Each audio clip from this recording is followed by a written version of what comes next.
Really? All right, we'll wait.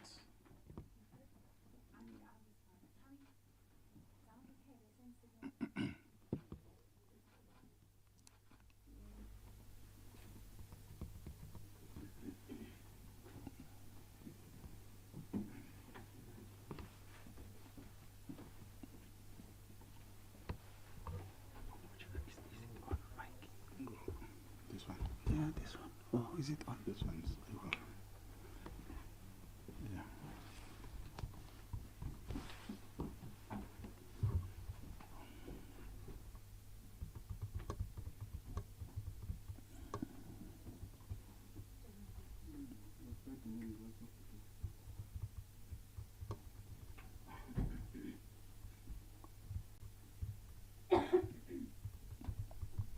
Yeah, we'll wait. I'm sure they're still doing the headlines and top stories and stuff.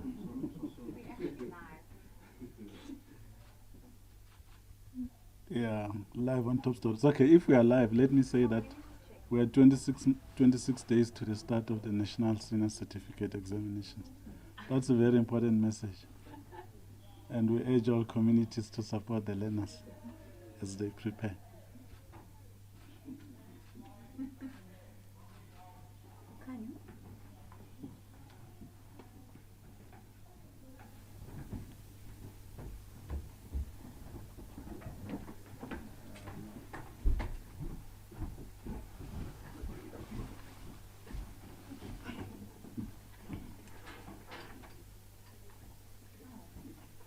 Are we good now? All right, thanks very much. Yeah, Minister, are we ready? I'm going to ask you to please come to address us and also advise in terms of the flow of the presenters after you. Thank you very much.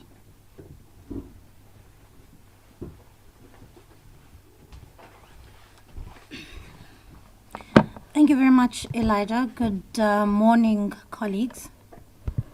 Thank you very much for joining us this morning. It's very important for me to come and brief not only members of the media, but I think South Africans in general regarding the harsh reality that our education system is under immense financial pressure. It's no secret that in the recent weeks, several provincial departments of education have been vocal regarding the budget pressures that they are currently facing. And these pressures are not just a recent occurrence, but they have been years in the making due to aggressive budget cuts, economic stagnation, fiscal management across government, mismanagement across government, which is now affecting our frontline services. These budget pressures are not just numbers on spreadsheets, but they translate to fewer teachers, reduced textbooks, fewer admin support staff, which means that teachers spend more time on admin work, thereby reducing learning and teaching time. In essence, the very fabric of our children's future is now under threat if we continue in this current trajectory. In provinces like the Western Cape, we've already seen the decision to reduce the basket of teaching posts for 2025, a move that may result in fewer educators in classrooms. This may mean larger class sizes, reduced individual attention for learners, and ultimately a risk to the achievement of quality education outcomes. Unfortunately, the other provinces throughout the country are also in similar positions, which with many desperately trying to find ways to avoid having to top slice their budgets for key services like textbooks provisions, like admin support or scholar transport programs.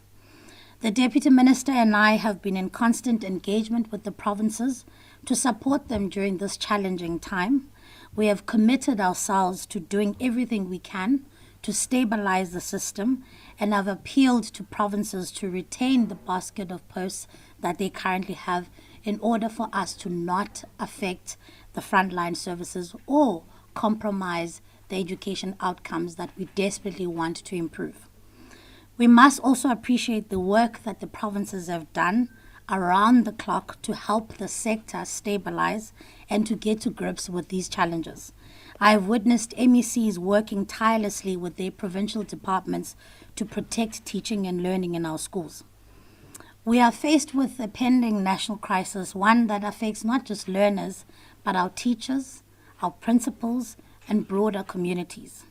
It's crucial that we understand that this crisis is not confined to just one province or one aspect of the education sector, but it is wide-spreading. Provincial education departments will, in the next 2 to 3 years, find it increasingly difficult to fund their existing basket of posts and existing programs within their available budget, unless we take measures to proactively mitigate this risk. Let me make an example. For the 2025-2026 year, 4 provincial departments will battle to cover their budgets. For the 2026-2027 financial year, 5 provinces will battle to cover their budgets. For 2027 and 2028 financial year, 7 provinces will be unable to afford their budgets. So several provinces have preserved the same basket of posts for the past 3 academic years, despite the fact that learner numbers are increasing, while other provinces have decreased the posts in the past 3 years. It is important that when we're talking about the retention of posts or decreased posts, we mean that these have been cut in posts and not in warm bodies. So let me explain, meaning that no person or teacher is retrenched, but it means that often posts or vacancies that appear or that come into the system are then not filled. And this is an important distinction because often people are saying teachers are being retrenched. But ultimately, where there are vacancies, we must fill them in order for us to protect the system. Nationally, the number of learners within the education system have increased by approximately 292,000 over the last 5 years. That's almost 300,000 increase in learners that we've seen over the last 5 years. And so we're also seeing now, as a result, learner and educator ratios which are steadily increasing across the provinces. Now, it's important to retain a manageable learner and educator ratio because that means that we are able to make sure that the quality of outcomes is looked after. Once your ratios are big and your class sizes are bigger, we are unable to guarantee that we will have the same amount of quality of outcomes that we need. So an increase in learner numbers without increasing the post basket may affect the quality of teaching, which will be reflected in the performance of the system. Largely, the financial constraints have had the largest impact on educator provisioning, leading to a steady increase in the learner and educator ratios, as I've indicated. Most provincial departments require between 350 million to 3.8 billion over the medium-term expenditure framework to fully fund their respective posts. So those are large numbers that we are saying as a sector we need this money over the medium-term expenditure framework in order for us to be able to fund educators in the system. If we continue down the path of regressing or underfunding the sector, the projections indicate that most provincial departments will not be able to maintain their respective basket of posts. To fully grasp why we are here and, more importantly, how we got here, we must look back and acknowledge that as government, we have not made the right decisions at the right time, which has brought us to this point. First and foremost, our economy has been stagnant for almost a decade. Growth rates have remained below 1% in real terms, which is far below what is needed to generate sufficient tax revenue to fund public services, including education. Without a growing economy, government revenues shrink, and when government revenues shrink, so do our budgets. So South Africa needs a robust, dynamic, and growing economy to generate the revenue that is required to fund public services like the education sector. We must adopt and implement economic policies that prioritize growth, and we must wholeheartedly support Operation Vulindlela, which aims to do just this. Moreover, our spending priorities need realignment in government. Between 2013 and 2023, the government spent 331 billion rand bailing out state-owned enterprises. This figure is staggering, especially when you consider the opportunity cost, because we could have funded our education sector, our healthcare sector, and economic infrastructure. Instead, this was funneled to SOEs at the tune of 331 billion. The other issue that has led us here is wasteful expenditure and corruption, which has hollowed out our state coffers. Between 2014 and 2023, South Africa has lost an estimated 1.5 trillion rand in economic value to corruption. Money which again could have been used to build schools, pay teachers, improve learning conditions. Instead, it was used to line the pockets of a few. In addition to all of these things, over the past 15 years, our public sector salary increases have consistently outpaced inflation, with some years seeing an increase as high as 8 to 10%. While we must always make sure that we fairly compensate our public servants, these above inflation increases have rendered the public wage bill completely unaffordable and accounting for nearly 35% of government spending.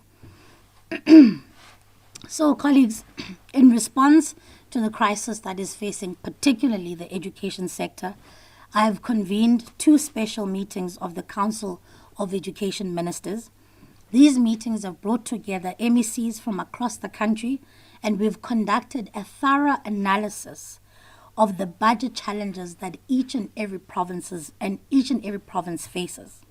For the first time in a decade, we now have a clearer picture of where the most significant budget pressures are and how do we engage Treasury to try and buttress those.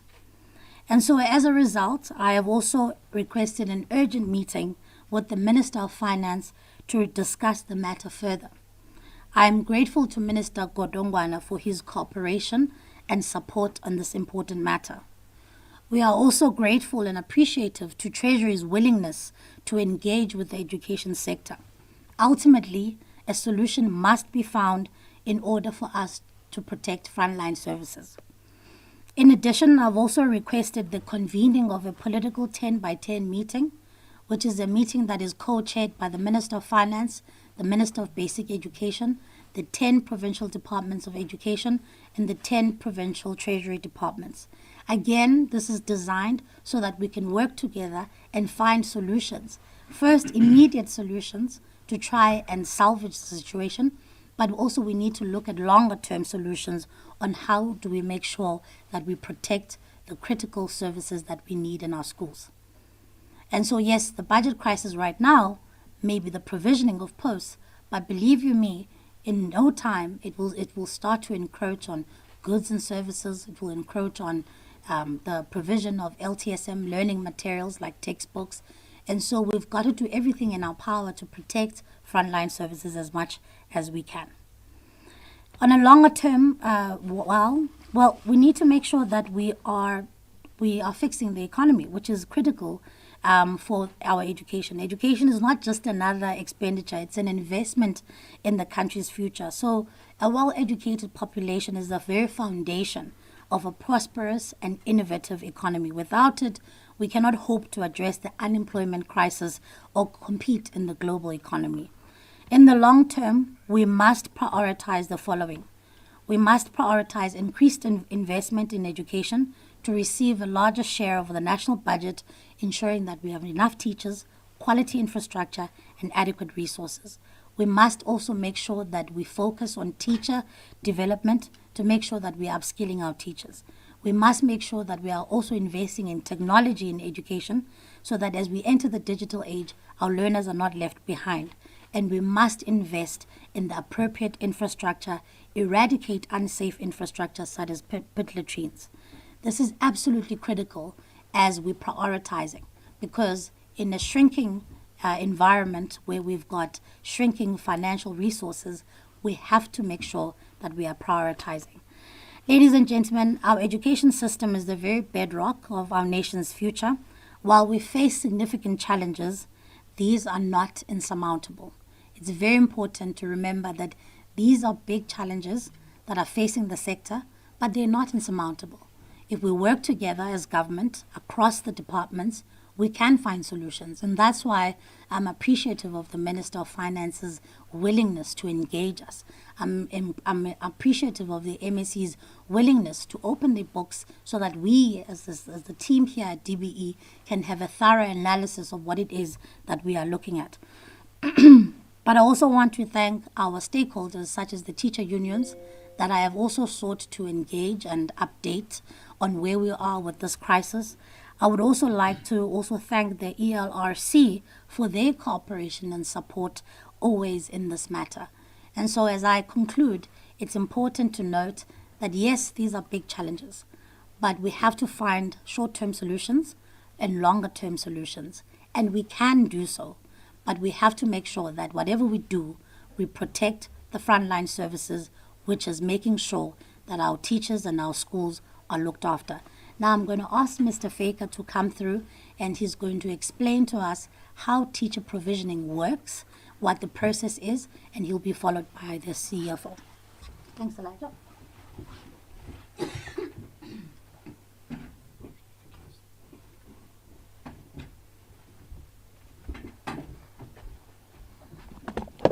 Thank you, Minister.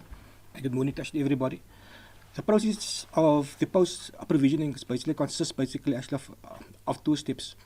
And as the legislation is in terms of deployment of actually educators, in terms of the Educators Act. It's basically whereby once the budget actually has been received, and that's actually very important. Once the budget has been received by the Provincial Education Departments, the MECs for education need to identify actually a basket of posts. And that is in terms of the affordability, in terms of actually how many posts they can afford in that regard. Secondly, once that particular process actually has been finalized, the head of education needs to distribute those posts. That is in terms of how many posts, for example, for the primary schools, secondary schools, and the Elson schools in that regard, if I can use that as being an example. But most importantly, actually, the process is subject to a consultation process actually with the educator unions and the school governing bodies. And they need to try to reach an agreement in terms of the amount of posts actually that is in the system, and in terms of how the HUD will distribute actually those posts.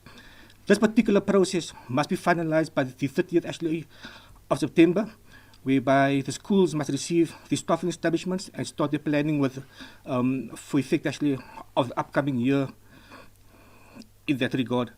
Out of the provincial education departments, out of the 9 education departments, 3 departments have already actually finalized the current processes. As you know, actually, as the Western Cape, Free State has actually finalized theirs, as well as the Department of the Mpumalanga Education Department. So all at the moment, all the departments is actually busy with the consultation over the processes. Thank you, Minister. Siva?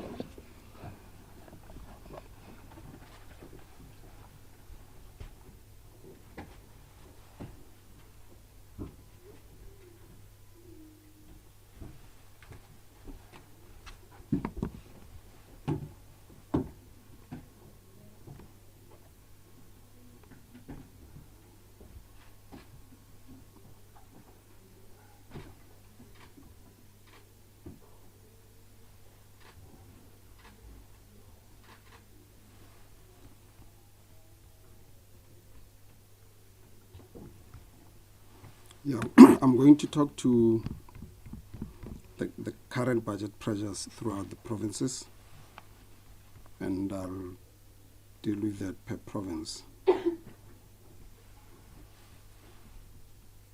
The total current budget pressures emanating from discussions that have been held with provinces, as the Minister mentioned, in total, we've got a minimum of 79 billion rand budget pressures, and that can move over to a maximum of about 118 billion, and that's for the years starting 21-22 financial year through to the 27-28 financial year. And just a breakdown, Eastern Cape, for example, their budget pressures cumulatively is 11.8 billion minimum. Free State is 7.7 billion. Gauteng is 20 billion.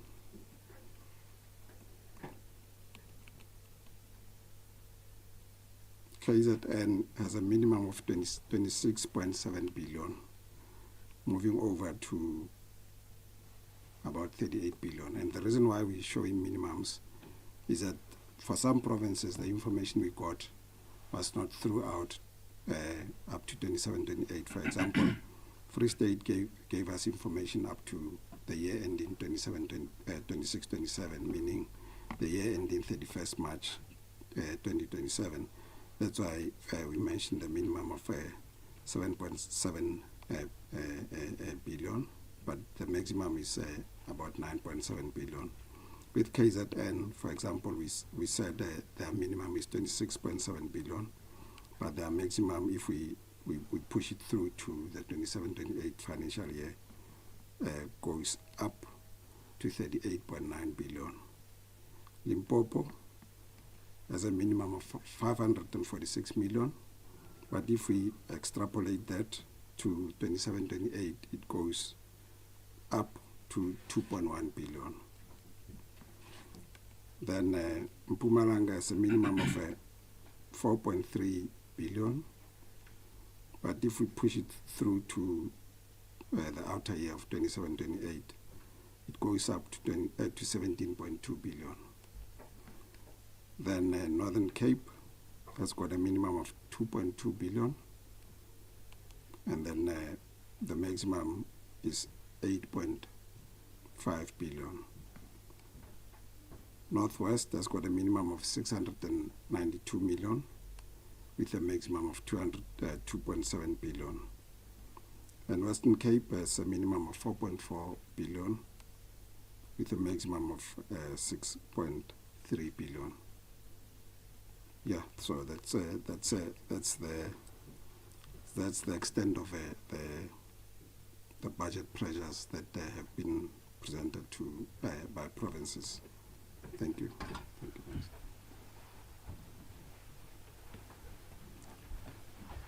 Thank you so much, Minister, Mr. Faker and Mr. Kuno.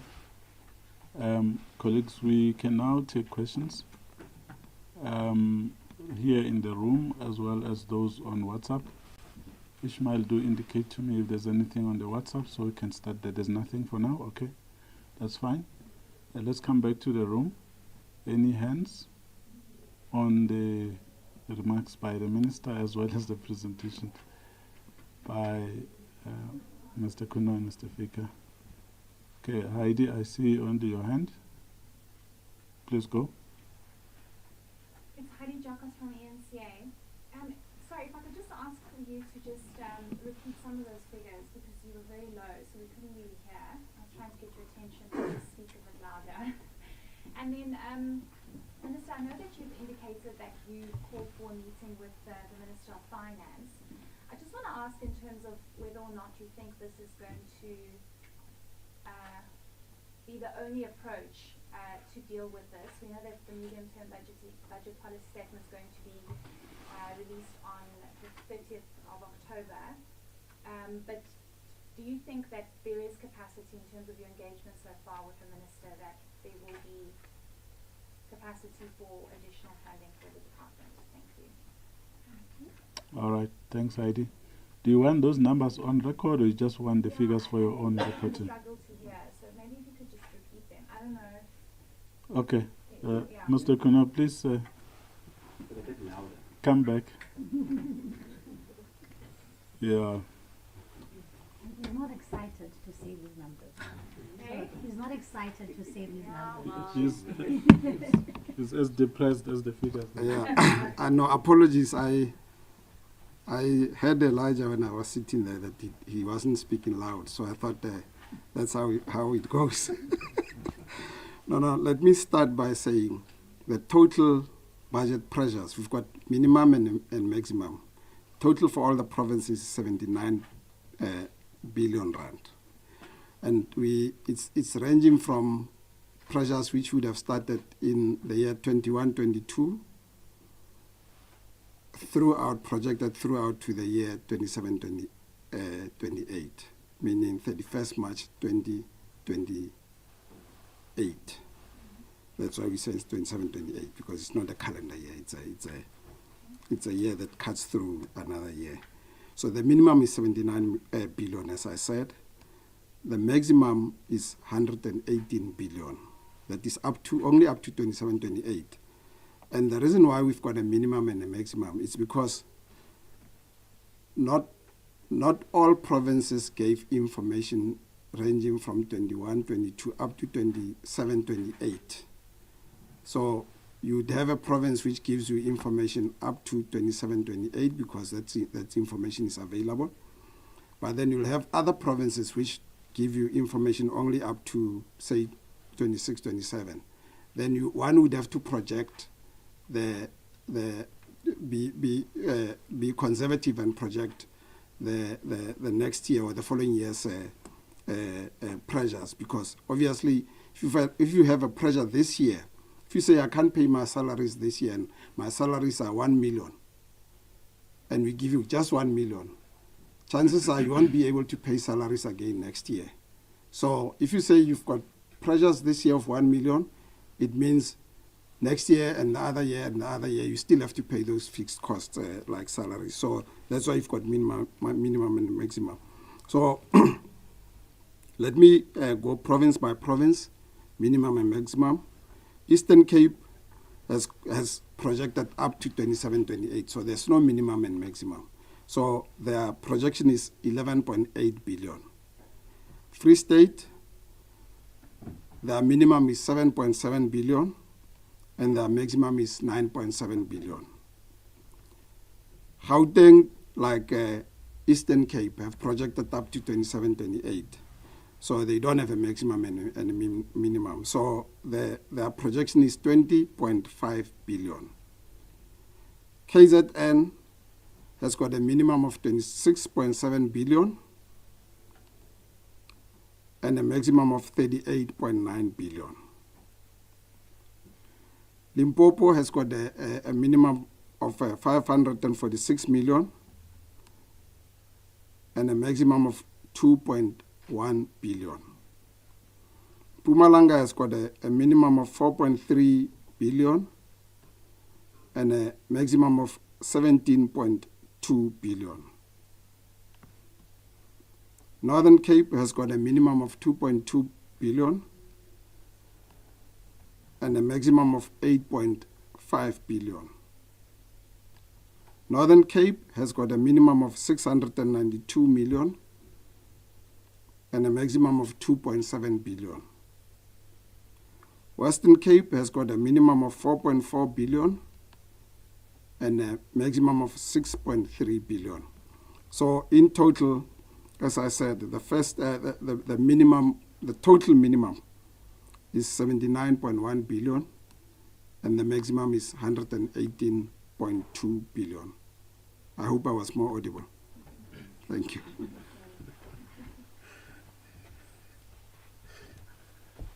Okay. Thank you very much, Mr. Kuno. All right, now I see another hand. I think your audio was a real issue because now it has provoked another hand. All right, please proceed, Praga. I was just wondering if Mr.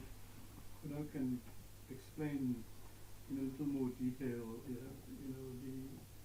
some of the examples of the budgetary pressures that provinces are experiencing. And you can perhaps just break it down a little further.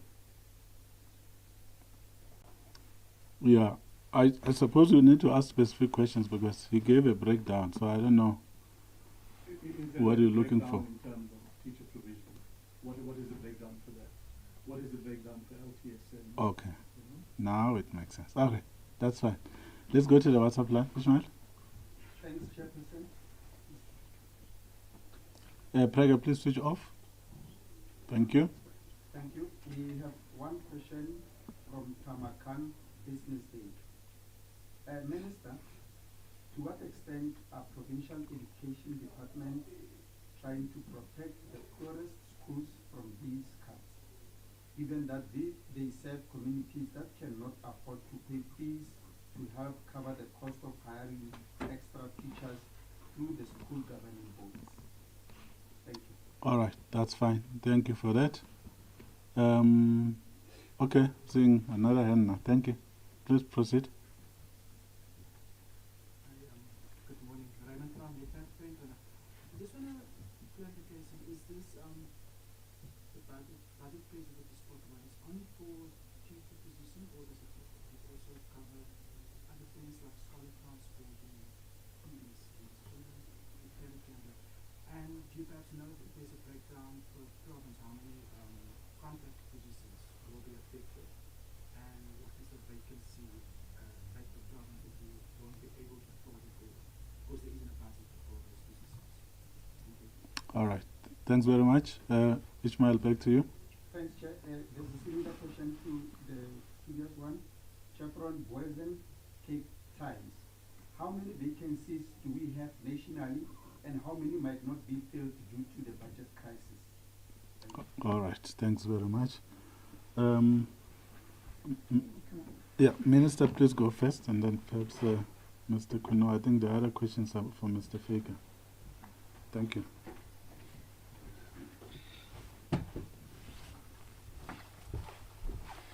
So, colleagues, as Mr. Kuno has stated, the budget shortfall for the education sector is sitting between just over 70 billion to 118 billion rand over the medium term period. So that's what we are looking at with our projections if we continue with the current funding bracket. It's also important to note that these figures are not limited to just teacher provisioning. As Mr. Faker was here explaining about teacher provisioning, it's to explain the process around teachers, but this is across the board, what provinces are working with. A question also was posed there about, does this mean this will affect certain things? Well, compensation of employees for provinces comes from their equitable share. And then whatever it is that they receive from their equitable share, they spend on goods and services and other line items. But there are certain things that are ring-fenced that provinces, for instance, cannot touch, that are conditional grants. So things like school nutrition is a conditional grant, that it cannot be spent on other things. Things like infrastructure is a conditional grant that cannot be spent on other things. So these are budget shortfalls of what the provinces are responsible for providing, which they may not be able to provide unless we have some immediate and some short-term and longer-term solutions. Heidi asked the questions about, is the solution just the engagement with the finance minister? Heidi, this is an important question because, of course, Treasury is in itself working with a tight fiscal envelope. The real reason, solution to this funding crisis in the education sector is a government-wide reprioritization process. This is not something that DBE can do. This is not something that I think Treasury on its own can do. I think as a government, we need to sit and we need to figure out what is more important.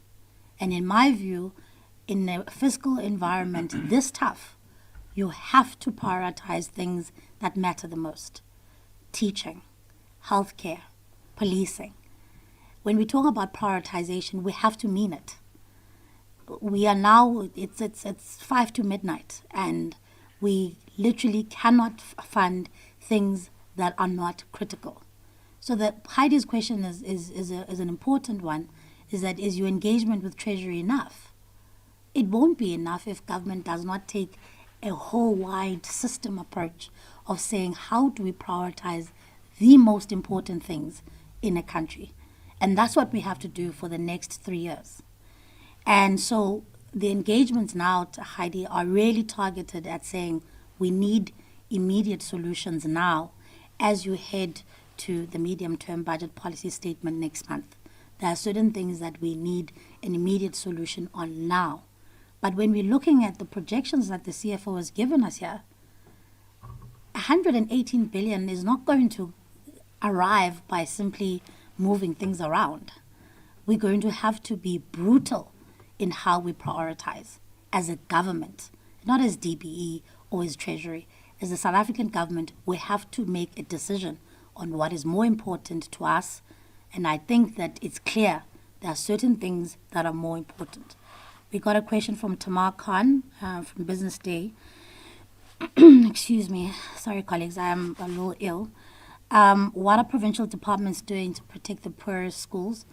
Well, that's why I indicated in my remarks earlier that we have to commend the provinces, because in my engagements with them, I'm currently in my listening and learning tour, which goes around the country in the different provinces. And I'm seeing how schools, firstly, are working hard to fundraise. I was recently in Limpopo, for instance, and I visited a school there, whose name escapes me now. But they've done remarkable things to work around the current budget that they have. They are fundraising. They are doing things that are really, really commendable. So departments are working hard to try and make sure that they are protecting frontline services. But at the end of the day, those are small tinkering moves, which we must do. We must cut wasteful expenditure. We must guard against corruption. We must do all of these things. But we must also look at how do we as a government reprioritize. So I am happy that the provincial departments are doing a lot in their power to make sure that they're shielding frontline services. But they need help, because the projections here are not looking good. And I've made a commitment to the provinces to say, while DBE is not responsible for budgeting and really the rollout of education as a product, they have our support as DBE. Because ultimately, if my responsibility is policy making, education outcomes is also my responsibility. So I have to make sure that we're supporting the provinces as much as we can to protect frontline services. Thanks, Elijah.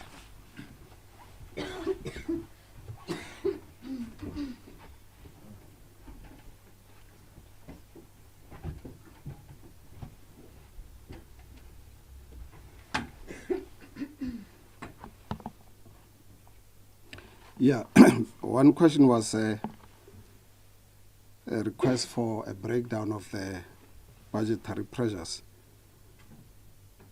I must just indicate that this is a work in progress, in the sense that even tonight we're having a HEDCOM meeting. HEDCOM in education is what in other departments they call HOD forum, where the DG will be meeting with the HODs of various provinces to drill down on these figures. And the reason for that is that, as the minister mentioned, there's a plan for us as a sector, the basic education sector, to have what we call a 10-by-10 meeting, a meeting with Medif Treasury. We won't know exactly what the figures are, and that's why we cannot give the figures. But all we can say is that it's a whole basket of issues, ranging from compensation of employees, which is normally we call it compensation of employees, but it's salaries, examination-related activities, learner-teacher support material or LTSM, mother tongue bilingual-based education, leave gratuities, school transport, training and induction of principals and teachers, school furniture, hostels, catering, printing, packaging, distribution of exam material, early childhood development, as well as municipal services, because in some provinces the pressures are such that they get to a point where it's difficult to pay your normal rates and taxes or your water and lights.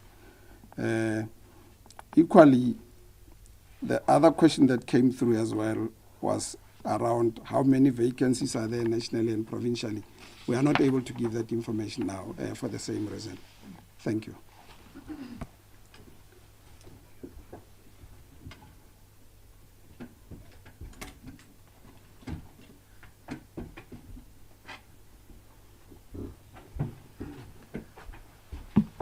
Thank you. There was a question with regard to the amount of contract people actually in the posts, with regard to educators. There's 18,729 contract appointments. It's as of the 31st of August.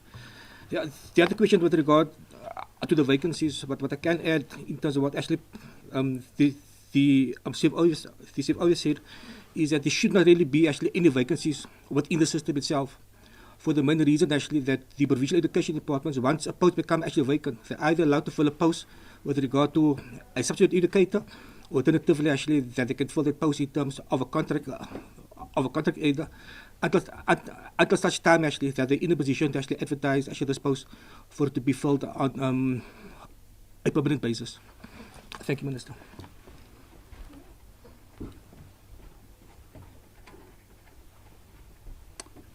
Thank you, Minister and colleagues. Any more hands, any more questions on the WhatsApp? Okay. Oh, there's a new hand at the back. Oh, okay. That's interesting. So let me start with you, Ishmael, and then we'll go to the back. Thanks, Chair. Arthur from Hart FM in Cape Town. Could the Minister clarify what she meant when she said the teachers will not be retrenched? All right. Thank you for that. Let's go back to network. The minister spoke about immediate solutions. What are those immediate solutions and also the long-term solutions? All right. Thanks very much. There's someone here can see you. Thank you so much. So from BBE TV News. I just wanted to find out, it's almost the same as my colleague here, the issue of the solutions. What can be done, especially to ensure that teachers are not retrenched, like you said that they won't be retrenched, but where else can the money come from to ensure that these budget cuts do not affect learning and teaching for a prolonged time in the sector? Thank you. All right, thanks very much. Timorol.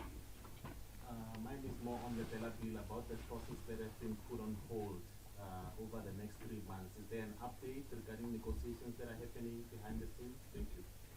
All right, thanks. Prega? Basically, 2 questions. Obviously, today is the due date for the, announcement of the post establishment by the 9 provinces, and I see that 3 provinces have indicated they've finalized those, being Mpumalanga, Western Cape, and I'm not sure of the third.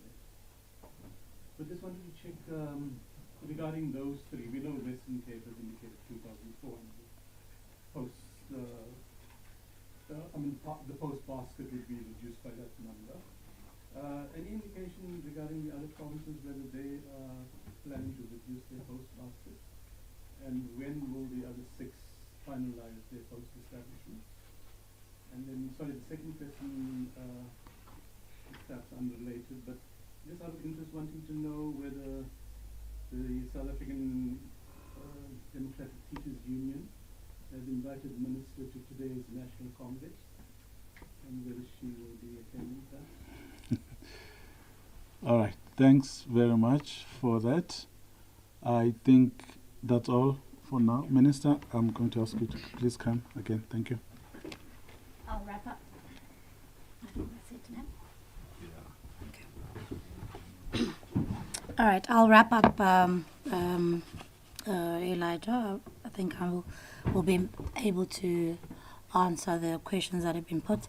So, Heart FM asks, what do you mean that teachers will not be retrenched? What we mean by a reduction of a post basket, we mean that if there were vacancies that were created, either through resignation or people retiring, we are saying that the reduction of the post basket means that those posts will not be filled. So it does not mean when the Western Cape says 2,400 vacancies will not be filled, it does not mean they're going to be retrenching 2,400 teachers. So it's important that there's an important distinction, and we must be careful when we say that, because we don't want to cause mass panic. But be that as it may, not filling critical posts is in itself a problem that we have in the sector. We don't want to not fill critical posts, but the reduction of a post basket means that you are increasingly not filling those posts because of budget pressures. Does not mean you will be retrenching teachers. What are the immediate solutions and long-term solutions? Look, we are the processes that the CFO has laid out, our engagements with Treasury, my engagement with the Minister of Finance is important because there are certain things that we require in the immediate, in this current financial year. But the longer term solution that you speak of, so there's financial relief that we require in this current financial year. But of course, that's a process that Treasury must undertake. And it's very important for me to not step into their lane. The sector can make a case for additional funds, but Treasury ultimately has to decide. And we've got to allow them the space to be able to do that. So when I talk about immediate solutions, we need money in this current financial year to be able to resolve some of the issues we've spoken about. But in the longer term, I think when I was answering Heidi, what I was simply implying in saying that in the longer term, we've got to reprioritize government spending. It's the only solution. Where will you find 120 billion rand otherwise? So we've got to, as a government, say, where can we cut things that are not absolutely critical? Which government programs are not yielding impact? Which government programs are not absolutely critical? And we've got to then get rid of those and fund teachers and fund the future of 13.5 million learners in the system and 500,000 teachers in the system. I'm afraid it has to come down to that. You've got to think about nurses and teachers and doctors and police and teachers and learners versus other things. But that's a government-wide conversation that needs to be had. And I think I've answered where the money can come from. It can come from reprioritization. The issue around, I think the colleague there asked about the Bella Bill and any update. As we know, the Bella Bill now is the Bella Act with the suspension of the two clauses 4 and 5. And that process is now within the presidency, and they will be conducting, and the president is going to be leading the process of consultation on those clauses. But as far as the DBE is concerned, of course, the rest of the act has now been enacted and has been assented to law, and we've got to get ready to implement and start putting implementation plans for some of the provisions that are in the act that are important. So the suspension of the 4 and 5 clauses are being dealt with and led by the president. The DBE is now left with the remainder of the act to look at how can we implement that. And any indication of what the other 6 provinces will do, well, let's allow them to declare their posts. I think it's important. It's an important process because even the ones that have indicated to us, they've indicated to us. And it's important that provinces lead that process themselves because there's various consultations. Mr. Faker did indicate, I think, earlier that it's a cumbersome process. There's various consultations that need to take place. So let's give the provinces some time to be able to do that, especially in such a financially difficult environment. I think I'll end it there. Thank you very much, Elijah.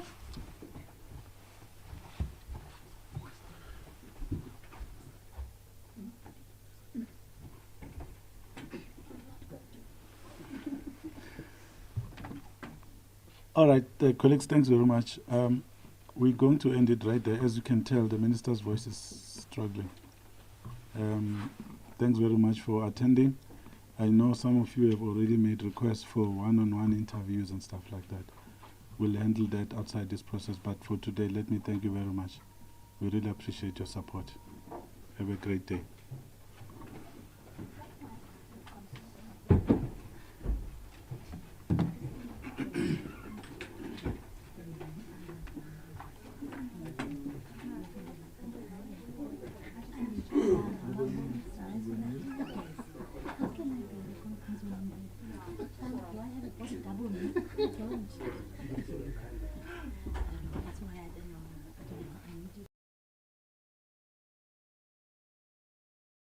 holds